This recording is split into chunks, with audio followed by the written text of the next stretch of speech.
കൂട്ടുകാരെ അവർക്ക് നമസ്കാരം. ഇന്ന് ഞാൻ പരിചയപ്പെടുത്താൻ പോകുന്നത് അറേബ്യൻ ഡിഷായ അറേബ്യൻ ബ്രേക്ക്ഫാസ്റ്റായ കമീർ എന്നൊരു ബ്രെഡിനെ കുറിച്ചാണ്. അവരുടെ ടിപ്പിക്കൽ ബ്രേക്ക്ഫാസ്റ്റിൻ്റെ ഒരു ഐറ്റമാണ് കമീർ, ഷുബാബ്, അതുപോലെ റിഗാഗ്, അങ്ങനെ 4 ടൈപ്പ് ബ്രേക്ക്ഫാസ്റ്റുകളുണ്ട്. ബലാലീദ്, അതിൽ പ്രധാനപ്പെട്ടൊരു സംഭവമാണ് ഈ കാണുന്ന കമീർ. ലൈറ്റായിട്ടൊരു സ്വീറ്റായിട്ടുള്ളൊരു ബ്രെഡാണ്. ഇതിൻ്റെ മിഷ്യനും കാര്യങ്ങളൊക്കെ നിങ്ങൾ എത്ര പേര് കണ്ടിട്ടുണ്ടെന്ന് എനിക്കറിയില്ല, എങ്കിലും അതൊന്ന് പരിചയപ്പെടുത്താമെന്ന് വിചാരിച്ചൊരു വെറൈറ്റി എപ്പിസോഡാണ്.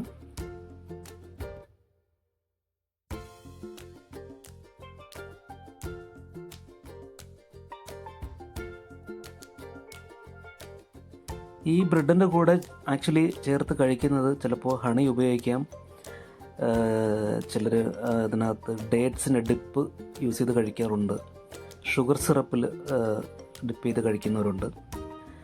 അപ്പോൾ ഇതൊരു വ്യത്യസ്തമാർന്നൊരു ബ്രേക്ക്ഫാസ്റ്റാണ്. നാട്ടിലെങ്ങും ഞാൻ ഗൾഫിൽ ഇവിടെ മാത്രമേ ഈ ഒരു സംഭവം കണ്ടിട്ടുള്ളൂ. ഇതിൻ്റെ മെഷീനും ഒക്കെ ഒരു പ്രത്യേകതയുള്ള മെഷീനാണ്. ഇത് ചുട്ടെടുക്കുന്നൊരു സംഭവമാണ്.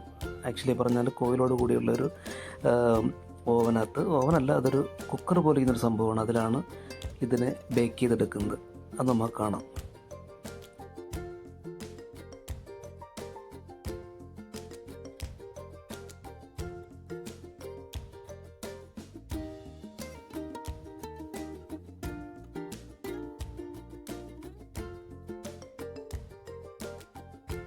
ഇതാണ് ഞാൻ പറഞ്ഞ ഓവൻ.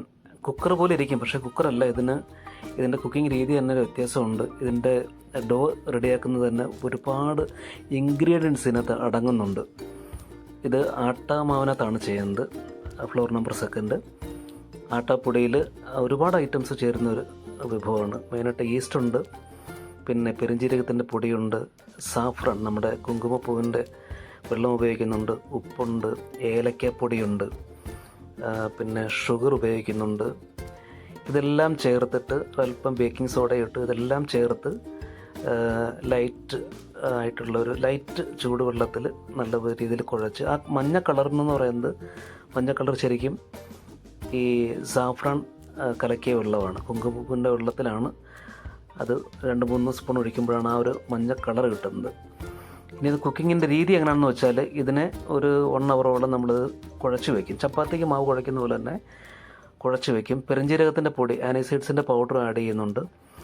ഇതെല്ലാം കുഴച്ച് വെച്ച് ഏകദേശം ഒരു 1 അവർ അങ്ങനെ റെസ്റ്റ് ചെയ്യാൻ വിടും.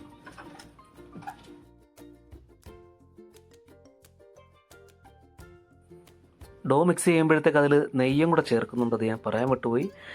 അപ്പം നെയ്യും കൂടെ ഒക്കെ ചേർത്ത് നല്ല രീതിയിൽ കുഴച്ച് അതിനെ മാറ്റി വയ്ക്കും. ഒരു 1 അവറോളം മാറ്റി വെച്ചതിന് ശേഷം ഇതേ കണക്ക് ബൂരിക്ക് പരത്തുന്ന പോലെ ചെറിയ തിക്നെസ്സിൽ പരത്തിയെടുത്തിട്ട് ഈ കുക്കറിനകത്ത് ഒരു കോയിലുണ്ട്. അത് ഒരൊറ്റ ടെമ്പറേച്ചറിലാണ് അതിരിക്കുന്നത്. അഡ്ജസ്റ്റ് ചെയ്യുന്ന മെഷീനല്ല ഇത്. അപ്പോൾ അതിൻ്റെ താഴെ ഒരു പാൻ പോലൊരു സംഭവമുണ്ട്. അതിന് ആദ്യമായിട്ട് ഇതാണ് ആ പാന്. ആദ്യം എന്ത് ചെയ്യുമെന്ന് വെച്ചാൽ പൂരി പോലെ അതിനെ പരത്തിയെടുത്തിട്ട് ഈ മുകളിൽ കാണുന്ന ഷീറ്റിലേക്ക് ഇട്ടിട്ട് അതിൻ്റെ അടിഭാഗം ചെറുതായിട്ടൊന്ന് വേവാൻ വേണ്ടി ഒന്ന് വെയിറ്റ് ചെയ്തിട്ട് അതിലേക്ക് ബീറ്റ് ചെയ്തിരിക്കുന്ന മുട്ട തേച്ച് കൊടുത്തിട്ട് അതിൻ്റെ മുകളിലേക്ക് വെള്ള സിസമ അതുകൂടെ ഒന്ന് സ്പ്രെഡ്. ഇതാണ് ഞാൻ പറഞ്ഞ ആ ഒരു അകഭാഗം. അകത്തങ്ങനെയാണ് ആ കാണുന്നത്. കോയിലാണ് ആ പഴുത്ത് കിടക്കുന്നത്.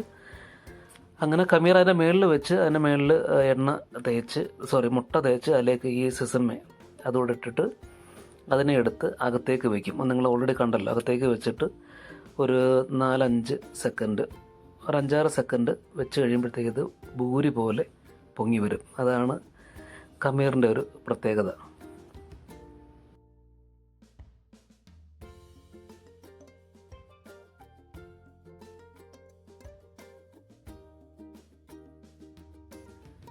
അറബികളുടെ ബ്രേക്ക്ഫാസ്റ്റിനകത്തിലെ ഏറ്റവും പ്രധാനപ്പെട്ട ഐറ്റമാണ് കമീർ. നാട്ടിൽ ട്രൈ ചെയ്ത് നോക്കണമെന്നുണ്ട്, പക്ഷേ ഈ മിഷ്യൻ കിട്ടിയാൽ നമുക്ക് നോക്കാമായിരുന്നു. അടുത്ത വീഡിയോ വീണ്ടും കാണാം. ബൈ.